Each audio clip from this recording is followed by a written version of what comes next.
Okay, now here we go for real. Okay, I wanted to talk to you 15 minutes only. That's why I call it launch break. I know you guys are busy. It's Friday. We want to go to enjoy our weekend. But as you know, I'm doing those live videos because it's part of the coaching I want to provide to you, to the group, and just to give a little bit of information about why I'm doing this, what I'm actually doing. Well, if you read the description at the end, you see my name. My name is Ileana Sanchez.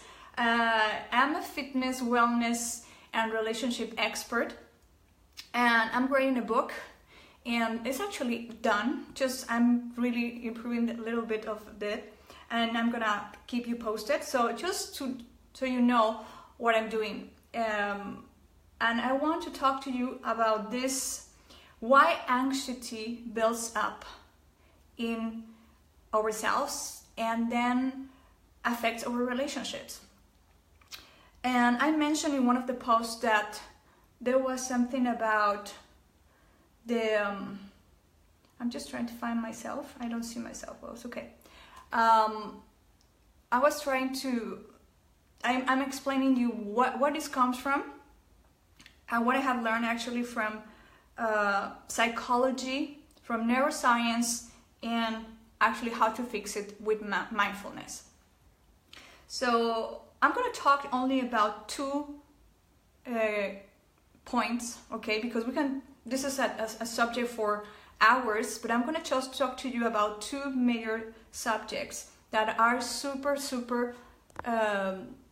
important. And I find that many women are suffering about those. Me, myself, I suffer, and I think I have those thoughts, but I think the most important is to be clear about them, to find yourself in those thoughts. Okay, I'm going to tell you what they are.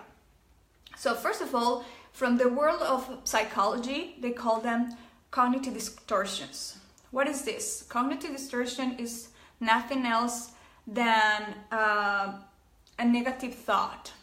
Okay, many people have them, all of them. They know they have all the negative thoughts, and when you have all the negative thoughts, of course, you are in an emotional distress. You can be depressed or mental ill.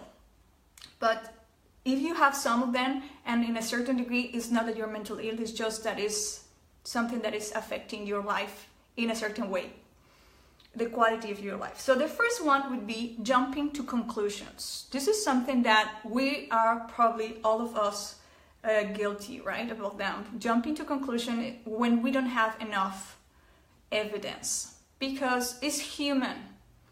It's human to try to interpret the world before you even have all the information. But this, if you haven't been victim of someone jumping to conclusion and saying or thinking something about you, you know how negative this can be for yourself and for others. So I think we have to just be aware of that.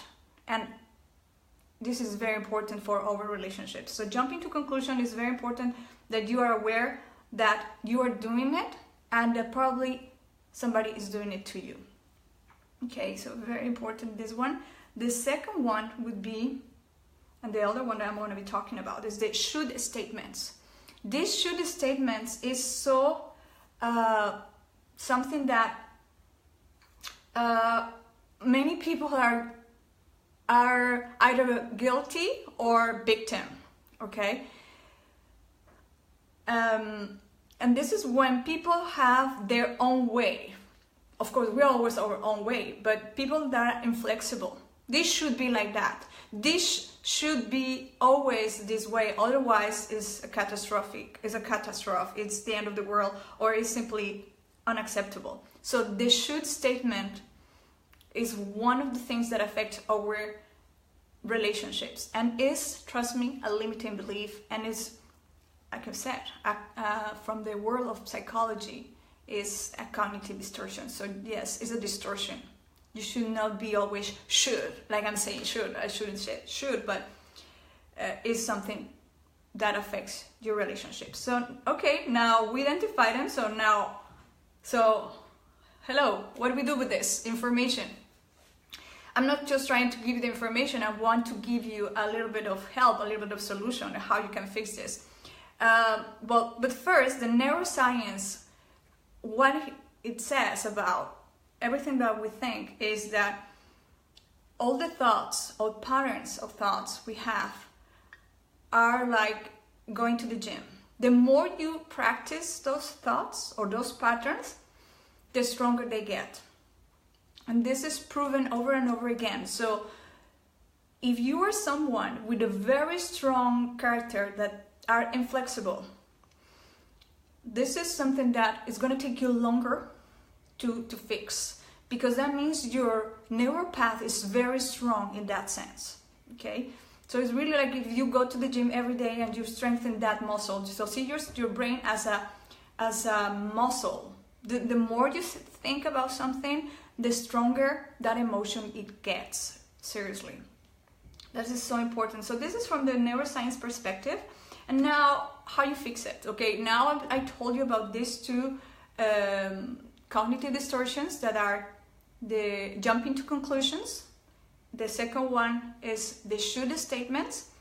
I told you what neuroscience says about how our brain works, but how you fix it. I think that's the most valuable information that I want to share with you, because it's nothing if I just explain you here what it is if I don't tell you how you can fix it, how you can start healing actually, because there's no quick fix. It's only a process that you can start healing yourself.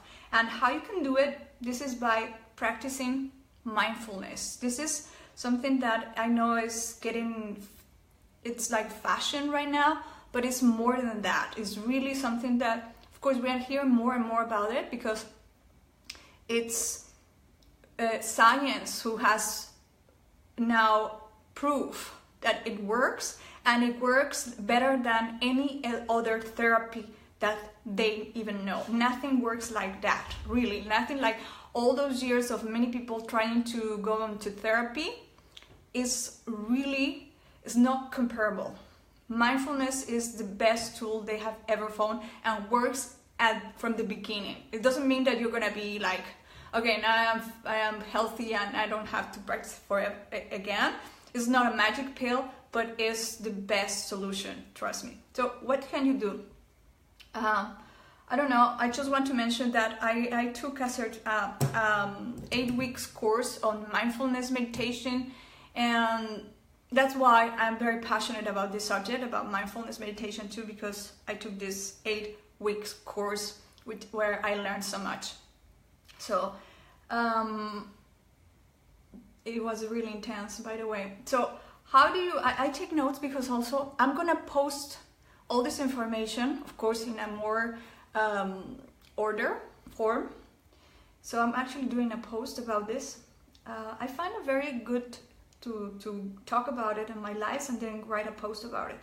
So I'm gonna give you the 3 things you start doing, because mindfulness, if you're new to mindfulness, you maybe don't exactly understand how can you fix those limiting beliefs, how you can fix those negative thoughts or patterns in your head with the word mindfulness. It's very simple. So what can you do? You stop, you catch yourself on the negative thought, on the negative pattern. For example, you are jumping to conclusion because someone arrived late, and before you even ask why, you're already mad. That is jumping to conclusion. That's just an example. Instead of pausing and catching yourself that you don't even have evidence of the feeling. The feeling is getting mad, right? That is the feeling. That's about you. So you're catching yourself getting mad, jumping to conclusion before you even have evidence of whatever the reason you think you're right to be mad. So then you catch yourself in the thought. You catch yourself, and then you ask yourself, why I have this feeling? When you catch yourself, actually, then you're going to realize, okay, I have to first investigate, right? What is going on?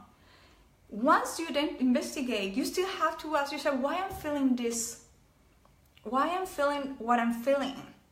Okay? Fear, stress, frustration, anger, whatever the feeling you have to ask yourself. So you pause, you be curious, you ask yourself, why I'm having this?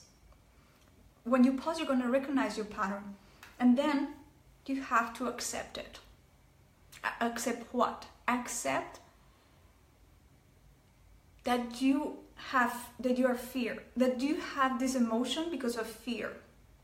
Science and psychology and all those researchers have proven over and over again that those are only fears. So when you accept it, that everything comes from the place of fear, it's not that you're gonna be like, whoo, I'm superwoman right now and it's fixed, but it's more like you're gonna be in a pattern to catching yourself more often and be accepting that you have those thoughts and trying to improve yourself. I'm not saying that this is just like, okay, this is magic pill and it works it's gonna work for tomorrow. It's a practice, and I have to be very honest with you.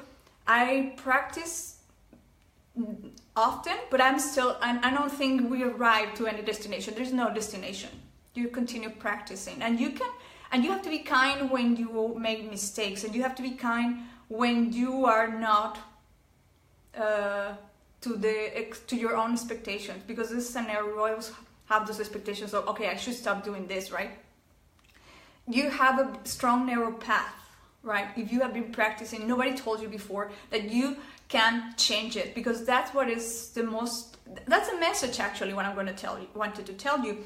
We can change those negative thoughts and negative beliefs, but it's more than just think about something positive. You have to actually acknowledge that you have those thoughts. You have to really pause,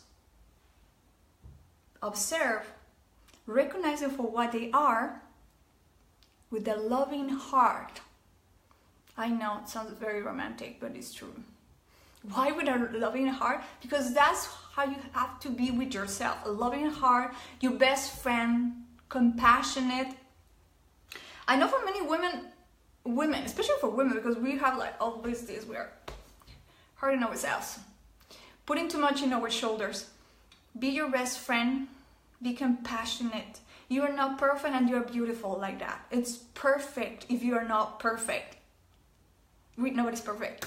So I just wanted to talk about this. I'm trying to see my, I see myself. I see myself now. Nobody's perfect. Thank you very much for being here. I'm gonna post the video. I see myself. Yeah, I'm watching myself. Okay. I'm putting the mute. I was trying to watch myself because I didn't understand how come I didn't watch it. Okay, I'm gonna post this video on the group, and I'm gonna post the article that I'm gonna be writing about it. You're gonna be watching the post coming the entire week. And I have an idea to make another live video. I'm gonna be trying to do one dating and one relationship, I think. If that works for you, let me know. Please let me know. Does that work for you? Would that work for you? What do you think? Yeah? No? Okay. Just, I can see, yeah, I sent it to myself. I can see your comments even after the live it's done, I can see your comments, and actually, not that I can see, I come to see your comments. I'm always watching if people comment, if people ask a question. Please, actually, your questions are the reason I'm doing those videos, because you are the ones that are giving me this material. You are the ones who are telling me, okay, I want to know how do you do this, how you do that, not about me, but how you do that in life, okay? And I want to help you with those questions. I want to help you with those answers, actually. So please send some of those questions over, because that's the reason I'm doing this group and I'm doing those videos. Okay, so I'm gonna let you go. Actually, I was faster. I'm just doing 12 minutes, and I hope this video serves you. Some people are more visual. Me, I'm also very visual, so I need to read it. You're gonna have a post, and you're gonna have it for the weekend. Thank you everyone for being here. Thank you for watching. See you next week, and have a lovely weekend. Bye.